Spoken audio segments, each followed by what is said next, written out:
This story is completely real and told to me in the first person. One long-distance truck driver living in Europe worked on cargo delivery, mainly in Belgium, Holland, and France. Interesting stories happen to truckers in general. The road is not an easy place. In the French city of Dunkirk, the driver delivered the cargo to one of the port warehouses, which are simply built there, and stopped for a 10-hour rest. In Europe, this is strictly the case. The driver is obliged to observe the driving and rest regime, which is marked by a special device that the police have the right to check at any time. After getting enough sleep and a good rest, this is important. The driver left Dunkirk overnight for Ostend, on the North Sea coast in Belgium. The path is easy to see in Google Maps. Another detailed detail is that the boss of the company where the driver worked demanded that drivers, if possible, choose country roads and avoid autobahns, because on autobahns, trucks are charged a significant fee, mort. A special device records the movement of the truck, and the company receives a bill. Therefore, our driver drove along the coast from Dunkirk to Ostend through villages along country roads. It was almost night, but the driver felt fine. It was not far to go. The road was familiar. The port warehouse in Ostend was open around the clock, so he expected to receive a new cargo soon and already drive towards home. And then strange things began.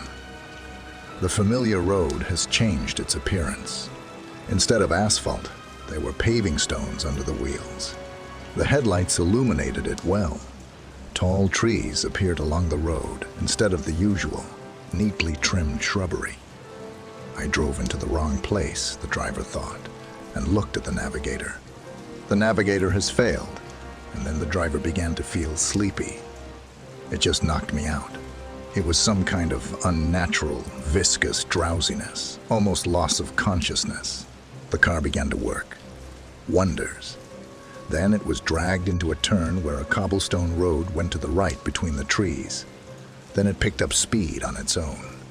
The driver told me that he had difficulty controlling the car, slowing down and keeping it from turning onto dubious trails. So, the horror continued. There are quite a few small settlements in this direction.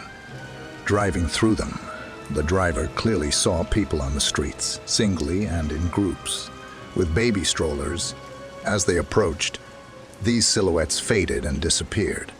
After rushing through a couple of such villages, constantly slowing down, which increased by itself, the driver noticed something white on the passenger seat out of the corner of his eye. Already persuading myself, I thought. Probably didn't put the towel away. The brain always clings to rational explanations. But he turned his head, and the apotheosis of the horror of that night came. A white female head was looking through the car window from the passenger side. A woman's, he explained, because her long white hair was flying in the course of the car.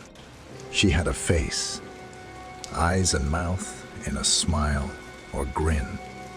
How I did not lose consciousness, I do not know, he said.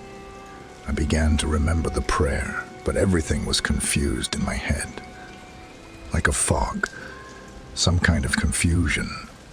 And suddenly, it was over. It became clear in my head. There was no sleep. The road acquired its usual appearance. There was asphalt under the wheels. The lights of Ostend shone ahead. He never rode that road again. At first, he ignored the boss's demands and drove along the autobahn, and then switched to other directions. Most of all, he is interested in where he would have ended up if he had turned off that road after all.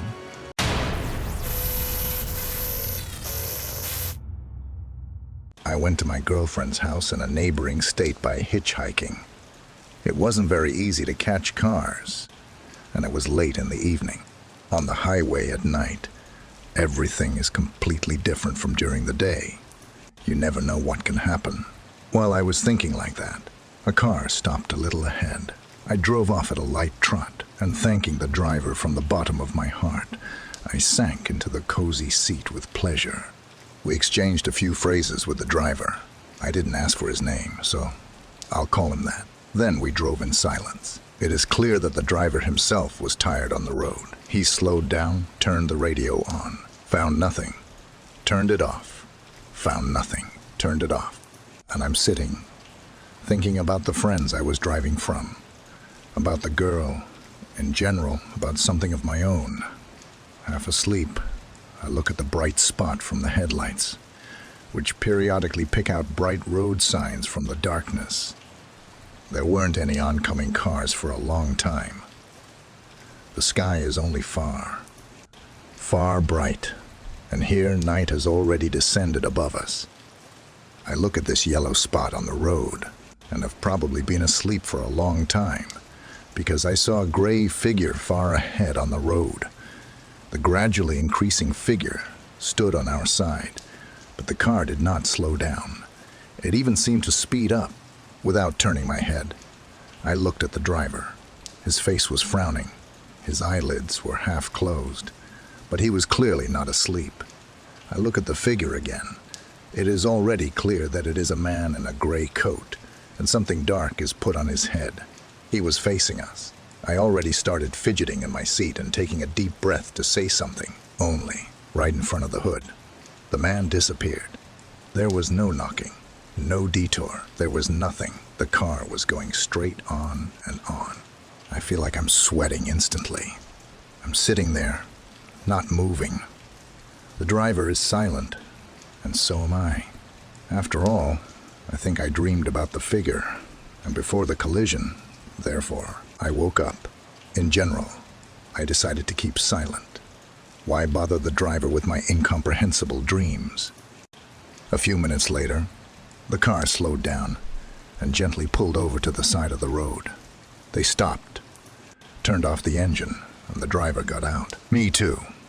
He looked back at the road, quietly and deeply inhaling the cool night air.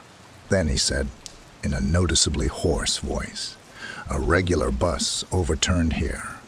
A couple of months ago, people died, and now they walk like this. It's not the first time I've seen it. Let's go." I got into the car in silence, and we moved on. I didn't sleep again that night.